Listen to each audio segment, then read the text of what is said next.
খাদ্য তৈরি করে।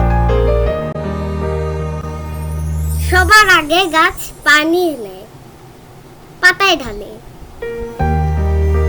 এরপর কার্বন ডাই অক্সাইড নেয়, সূর্যের আলো নিয়ে